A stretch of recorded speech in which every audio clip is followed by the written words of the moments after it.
આસપાસ એવી વસ્તુ ને વ્યક્તિઓને રાખજો કે જે સતત આપણી વૈષ્ણવતાનું આપણને સ્મરણ કરાયા કરે.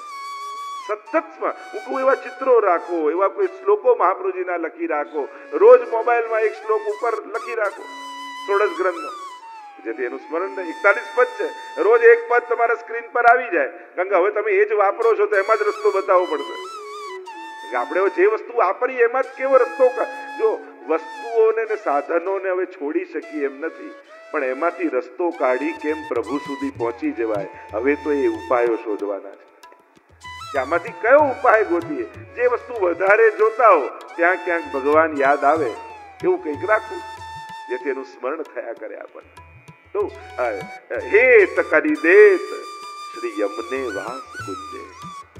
હેત કરી, જો કારણ અને ફલ છે નિકુંજમાં વાસ શ્રી યમુનાજીના, અને કારણમાં જીવના પુણ્યો, સત્કર્મો, સેવા, માળા નથી. કારણમાં છે યમુનાજીના હૃદયમાં રહેલો હેત. માના પ્રેમનું કારણ, આ દીકરો મારો બહુ સુખી ને આ થોડો સાધારણ, એટલે સુખી દીકરા માટે વધારે પ્રેમ થાય અને પેલા માટે ઓછો, એવું માને થોડી હોય. ઉલટાનું માને તો બગડેલા દીકરાની વધારે ચિંતા હોય. આપણે તો યમુનાજીને જ કહીએ કે હે માં, અમે બધા તારા બગડેલા જ દીકરાઓ છીએ, અને તું અમારી વધારે ચિંતા કરે છે કે આ લોકો ક્યાંક ભટકી ન જાય.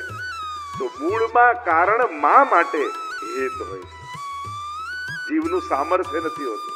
અને જ્યારે કારણમાં પ્રેમ હોય ને તો એના ફળમાં કોઈક વિશેષ લાભની પ્રાપ્તિ હોય છે.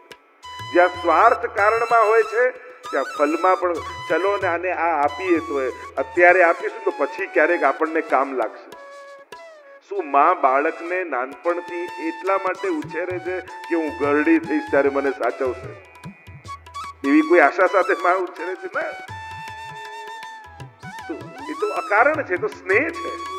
તો હેત કરી દે શ્રી યમને વાસ કુંજે.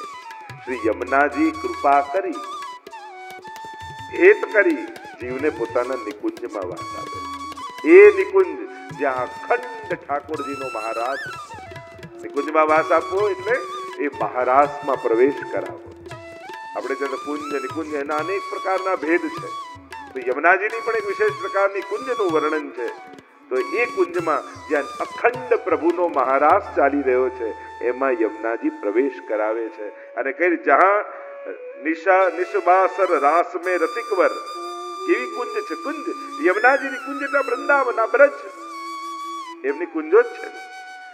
જહાં નિશબાસર રાસ મે રસિકવર और कहां लो बरनीए प्रेम कुंजे, જ્યાં અખંડ રાસ છે અને ત્યાં રાસમાં રસિકવર એવા પ્રભુ સદા મહારાસનું દાન કરીને કૃપાજી ઉપર કરી રહ્યા છે, એવું નિકુંજનો વૈભવ છે. અને ત્યાં કહીએ બરનીએ, અને એનું વર્ણન કેમ કરી તો પ્રેમ પુંજે, આ પ્રેમ પરમાત્મા પોતાના પ્રેમને લૂંટાવી રહ્યા છે એવું આ દિવ્ય અને અલૌકિક સ્થાન છે. અને ત્યાં આગળ વર્ણન કરતા ચતુર્બુદ્ધ દાસ કહે થકિત સરિતા નીર. જ્યારે ઠાકોરજી વેણુનાથ કરે છે ત્યારે કેવું થઈ જાય છે, કેવું દ્રશ્ય વૃંદાવનનું છે, યમુનાજીની નિકુંજનું એ દ્રશ્ય કેવું છે, વર્ણન કરતા કહ્યું થકિત સરિતા નીર और થકિત બ્રજ બધુ પીર. યમુનાજી, કારણ કે જ્યારે વેણુનાદ થાય ત્યારે જળ ચેતન બની જાય અને ચેતન જળ જેવા થઈ જાય. પશુ પંખીઓ આ બધા ચેતન છે, પણ વેણુનાદ સાંભળતા જળ જેવા સ્તબ્ધ બની જાય છે, પોતાના દેહ ધર્મને ભૂલી જાય છે અને સ્થગિત થઈ અને વેણુ સુધાના પાન કરે છે. અને જે ચેતન છે જળ, અને જળ એ છે ચેતન જેવા થઈ જાય. યમુનાજી જાણે બાહુ પેસારી અને પ્રભુના ચરણ પકડવાની કોશિશ કરે. ગિરિરાજજી સ્વયં હરિદાસવર્ય રૂપે પ્રભુની સેવા કરવાના પ્રયાસ કરે. વેણુ ગીતમાં સાંભળશો વર્ણન તો તમને અનુભવ થશે, જળ ચેતનની જેમ ને ચેતન જળ જેવા. થકિત સરિતા નીર થકિત બ્રજ બધુ વીર और को ન ધરત ધીર મુરલી સુની જે.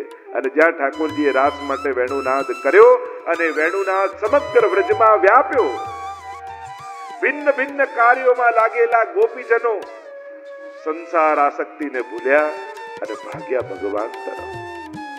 એક જ વસ્તુ યાદ રહી, કૃષ્ણ. અને જ્યારે કૃષ્ણ યાદ રહે ને ત્યારે જ એની પ્રાપ્તિ થાય. ઉત્સવ એટલે શું? ઉત્સવનો અર્થ થાય ભગવાન સિવાય જે ક્ષણે બધું જ ભૂલી જાઓ એ ક્ષણ તમારા જીવનમાં ઉત્સવ છે. ઉત્સવો નામ મનસઃ સર્વ વિસ્માર કાલાદ. મહાપ્રભુજી વ્યાખ્યા કરે છે ઉત્સવ કોને કહેવાય કે પ્રભુના પ્રેમમાં સંસારની વિસ્મૃતિ થઈ જવી એ જ ક્ષણે તમારા જીવનનો આ ઉત્સવ છે. પરમાત્મા એટલે આનંદ, સર્વોચ્ચ આનંદ. અને જ્યારે એ પ્રગટે છે ને, અને એ આનંદ જ્યારે પ્રગટે છે ત્યારે સંસારના ધર્મો સમાપ્ત થઈ જાય. જો તમે પણ ઘણી વાર અમારું મન ભટકે, સેવામાં મન ભટકે, માળા કરીએ તો મન ભટકે, ઘણા બધા બહુ ચિંતા આવે, બધા વિચારો આવે, સેવામાં હોઈએ, પાઠ કરતા હોઈએ, માળા ફેરવતા હોઈએ, ઘણા મોટા ભાગના લોકોના આ પ્રશ્ન હોય છે. પણ નંદ મહોત્સવ કરતા ક્યારે મન ભટક્યું? હોરી ખેલ ખેલતા ક્યારે મન ભટક્યું? રાસ કરતા ક્યારે મન ભટક્યું? ક્યારે રાસ કરતા કરતા કોઈ આવી ફરિયાદ કરી મારું મન રાસમાં નથી લાગતું, મને તો બહુ વિચારો આવે છે, ટેન્શન? કોઈ દિવસ થાય છે? એટલે કે તમે આનંદમાં હો છો ને ત્યારે દેહના ધર્મો તમને બાધા નથી કરતા, ત્યારે મનના રોગો અને મનના વિક્ષેપો પણ બાધા નથી કરતા, કારણ કે તમે આનંદમાં છો. નંદ મહોત્સવ થતો હોય, ઊભા ન થઈ શકતા હોય એ માજીઓને પણ મેં નાચતા જોયા છે. એમ લાગે કે દીકરાઓ જોતા હોય કે આ બે હાથ પકડીને અહીંયા લાયા અને બા તો નાચી રહ્યા છે. અમારે યાત્રામાં આવું બહુ થાય, વ્હીલચેરમાં બે જણા પકડીને આમ ચાલતા, જ્યાં ગિરિરાજજીની તરેટીમાં જાય ને બાની જે સ્પીડ જુઓ તમે, એમ થાય કે આ હાથ છે. પણ જ્યારે હૃદયમાં અલૌકિક આનંદ પ્રગટે છે ને ત્યારે દેહના ધર્મો પણ ગૌણ થઈ જાય, મનના વિકારો પણ શાંત થઈ અને મન પણ પ્રભુના આનંદમય બની જાય. તો થકિત સરિતા નીર, થકિત બ્રજ બધુ ભીર, ઓર કો ન ધરત ધીર મુરલી સુનીજે. અને કોઈને ધીરજ રહેતી નથી, ધૈર્ય ખૂટે છે અને ભાગે છે કૃષ્ણની ઓર. એમ પણ કૃષ્ણનો વેણુનાદ એટલે કૃષ્ણનું આમંત્રણ. અને જ્યારે પ્રભુનું આમંત્રણ મળ્યું હોય ત્યારે સંસારના કારણે રોકાઈ જઈએ એનાથી મોટો દુર્ભાગી કોણ? અરે કેટલીક ગોપીઓ ઘરથી ન નીકળી શકી, સાંકળ લગાવી દીધી. કોણે દીધી સાંકળડી? મારા વાલાના વનમાય વાગે રૂડી વાસલડી. તો એને અંતર્ગ્રહ હતા ગોપીજનો કયા. દેહ ન જઈ શક્યો તો દેહ છોડી આત્માથી પ્રભુ તરફ પહોંચી ગઈ.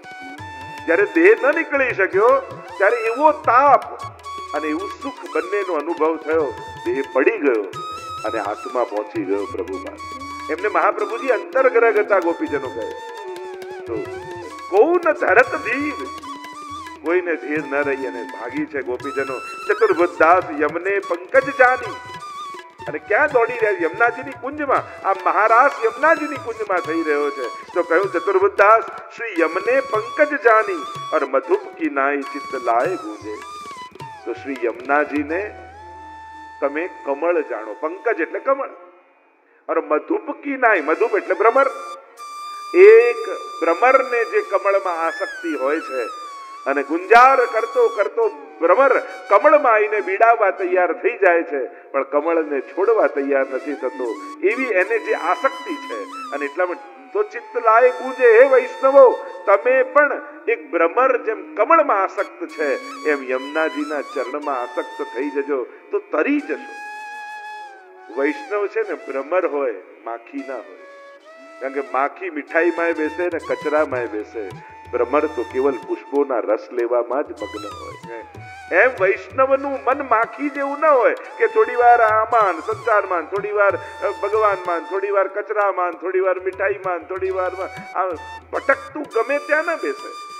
વૈષ્ણવની ચોઈસ ક્વોલિટી વાળી હોય. અને હું તમને કહીશ, નબળું જીવનમાં પસંદ ના કરશો. તમે બધા બ્રાન્ડેડ વસ્તુઓ લેનારા, અને જ્યારે બ્રાન્ડેડ વસ્તુઓ ગમે છે તો જ્યારે આધ્યાત્મિક માર્ગમાં આવો છો ત્યારે નબળું કેમ પકડી લો છો?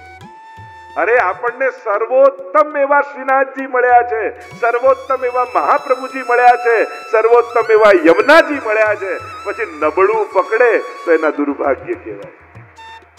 ચોઈસ વાળા તમે લોકો છો ને, તમારી ચોઈસ હાઈ કરતા જાઓ. ઉત્તમ જ લેવાનું, ઉત્તમ જ પસંદ કરવાનું, નબળું શું કરવા પકડવું? સંજોગો કેવા છે મહત્વના નથી. ભગવાન સંજોગો જોઈને કૃપા નથી કરતા. ચાતક પક્ષી અને ગિદ્ધ. ગિદ્ધ આકાશમાં ઊંચે ઉડતું હોય, ઊંચાઈ પર હોય, પણ એની આંખો તો જમીનમાં પડેલા મળદાઓને જ ગોતતી હોય છે. અને ચકોર પક્ષી જમીનમાં ઊભો હોય, પણ એની આંખો ચંદ્રમા તરફ હોય. તમે ક્યાં ઊભા છો, કેવા સંજોગો તમારા જીવનમાં છે, મહત્વનું કદાચ રાખતું હશે, પણ એના કરતા મહત્વનું એ છે જેવા સંજોગોમાં છો ત્યાં ઊભા તમારી નજર કોના ઉપર છે, તમારી દ્રષ્ટિ ક્યાં છે, તમારા મનોરથો કયા છે, એ જો ઉત્તમ રાખશો ને તો પ્રભુને સંજોગો ફેરવતા વાર નહીં લાગે. પણ જો ધીરજ ખૂટીને નબળું પકડી લીધું તો ક્યારે પણ એ નબળું હાથમાંથી જશે. હંમેશા ઉત્તમ પસંદ કરવાનો આગ્રહ. કારણ કે ઘણી વાર છે ને મનુષ્યનું ધીરજ ખૂટી જાય ને તો લક્ષ બનાવ્યો ઉત્તમ, પણ ઉતાવળમાં નબળું પકડી. અરે શ્રીનાથજી તો ક્યારે કૃપા કરે, અમે તો સાંભળ્યું અહીંયા આ તેલ ચડાવત કામ થઈ જાય, અહીંયા કંકુ ચડાવત કામ થઈ જાય, અહીંયા અગરબત્તી ચડાવત કામ થાય. આમ ચડાવવામાં પોતે ચડી જાય એક દિવસ. અને એટલા માટે ક્યાંય જે હાથમાં આવ્યું એ પકડી લેવું એ વૈષ્ણવનું કામ નથી. એને માટે તો ઠાકોરજી જગતનો નાથ શ્રીનાથ બિરાજમાન છે, તમારા માટે શ્રી મહાપ્રભુજી બિરાજમાન છે. અને એટલા માટે નબળું પસંદ ન કરો. કારણ કે ઘણાના પ્રવાહો આવે, ઘણી વાર છે ને ઘણાના ટાઈમ પ્રવાહ આવે એટલે એમ લાગે ઓહો આ નહીં કરીએ તો નહીં થાય, આ નહીં કરીએ, પણ બધા આવે વાવાઝોડાની જેમ આવે ને તુફાનની જેમ જતા રહે બધા. પણ મહાપ્રભુજી ને શ્રીનાથજીની કૃપા 500 વર્ષથી અખંડ વરસી રહી છે. અને એના ચરણોમાં જેને શ્રદ્ધા છે એ જીવનમાં ક્યારેય ભટકતો નથી. તો આ પ્રકારની કહ્યું મધુપકી નાય ભ્રમર જેમ પુષ્પને પસંદ કરી અને એની ઉપર બેસે છે, એના રસને લે છે, એવો ભાવ રાખી શ્રી યમુનાજીના ચરણનો આશ્રય કરજો એમ કહી ચતુર્બુદ્ધદાસજી આપણને વિવેક શીખવ્યો છે. આગળ ચતુર્બુદ્ધદાસજીના પદ વિરામ થયા અને નંદદાસજીના પદો આવ્યા. આ નંદદાસ તુલસીદાસજીના કઝિન બ્રધર થાય. નંદદાસજી આપણા અષ્ટસખામાંના. અને જ્યારે અનન્ય ભક્તિ તુલસીદાસજીનું તો કેવી અનન્ય ભક્તિ, જ્યાં જ્યાં અનન્યતા છે ને ત્યાં વંદન છે, એને ગૌરવ છે. જેને પોતાના ઈષ્ટ અને પોતાની શ્રદ્ધા ઉપર ગૌરવ નથી ને એ ગમે ત્યારે ભટકી જાય. તમને ગૌરવ હોવું જોઈએ. અરે પણ એ ગૌરવ કોઈનો વિરોધ ન કરાવે. આપણી તકલીફ શું થઈ જાય, આપણી અનન્યતા એ આપણી શ્રદ્ધા આપણે બીજાના વિરોધ રૂપે ગણી લઈએ છીએ. આવું ક્યારે નબળું નહીં વિચાર. જેની જે શ્રદ્ધા છે, મહાપ્રભુજીને પૂછું જ્ઞાન માર્ગ મોટો કે ભક્તિ માર્ગ મોટો? મહાપ્રભુજી કે જેની જેમાં શ્રદ્ધા હોય એ માર્ગ મોટો. બધું અમને પૂછે છે તમારા માટે ભક્તિ માર્ગ મોટો. તો અહીંયા નંદદાસ તુલસીદાસજીના ભાઈ અને ગુસાઈજીની કેવી કૃપા નંદદાસ પર થઈ. સ્ત્રીમાં આસક્ત થઈ ગયા. રૂપમંજરી આદિની વાર્તા આવે છે, પણ એ આકર્ષણ વ્યક્તિનું નહોતું, વૈષ્ણવતાનું. કૃષ્ણની આસક્તિ હતી અને એટલે જ્યાં જ્યાં સુંદરતા દેખાય મન મોહાઈ જાય. કારણ કે જગતમાં સર્વોત્તમ સુંદર કોઈ હોય તે કૃષ્ણ છે. એટલે જ્યાં જ્યાં સૌંદર્ય કૃષ્ણની ઝલક જ્યાં દેખાય ને ત્યાંય મન આસક્ત થતું. પણ જયારે ગુસાઈજીના શરણે આવ્યા એવી કૃપા થઈ, અલૌકિકતાનું ભાન થયું, દૈવીપણાનું ભાન થયું. અને પછી તો પ્રભુના રંગે એવા રંગાયા. ખૂબ સુંદર પ્રસંગો છે, હમણાં ચર્ચાનો વિષય નથી. એકવાર તુલસીદાસજીએ પત્ર લખ્યો કે અરે આપણી તો પરંપરા રામ ઉપાસનાની છે, તો કૃષ્ણમાં આસક્ત ક્યાંથી થઈ ગયો? ત્યારે સામે ઉત્તર લખતા નંદદાસજી કહે પતિ હમારે રામ હૈ और अयोध्या ससुराल पर मन व्यभिचारी वह गयो सुन બંસી કી તાન. જ્યારે કૃષ્ણની વેણું સાંભળીને તો આ મન એનામાં એવું વ્યભિચારી થઈને એનામાં લાગી ગયું. એવા આ તો ભાવનાઓના આનંદ છે. સ્વયં તુલસીદાસજી જ્યારે શ્રીનાથજી પાસે આવ્યા અને કહ્યું કે તુલસી મસ્તક તવ નમે જબ ધનુષ બાણ લેહો આજ. તુલસીદાસજી કહે કે મને તો આસક્તિ રામમાં છે અને મારું તો મસ્તક ત્યારે નમે જ્યારે ધનુષ બાણ વાળા ભગવાન દેખાય. આપ તો મુરલી લઈને ઉભા છો. અને ત્યારે इतिहास में लखे છે કે कित मुरली कित चंद्रिका कित गौवन को साथ और अपने जन के कारणे कृष्ण भय रघुनाथ. કે મુરલી મૂકી હાથમાં ઠાકોરજીએ ધનુષ લીધું, ગાયો છોડી અને સ્વયં ભગવાન રામ રૂપે શ્રીનાથજી બાબાએ દર્શન આપ્યા. એવા પ્રસંગ ભગવતીઓનો તો ભાવ સ્વયં ઠાકોરજી સાથે. તો આવા નંદદાસજી જ્યારે યમુનાજીના ભાવ હૃદયમાં પ્રગટ થયા અને યમુનાજીનો એ ભાવ જ્યારે હૃદયમાં પ્રગટ થયો ત્યારે ગાન કરતા નંદદાસજી કહે, ભક્ત પર કૃપા કરી શ્રી યમને જોયે.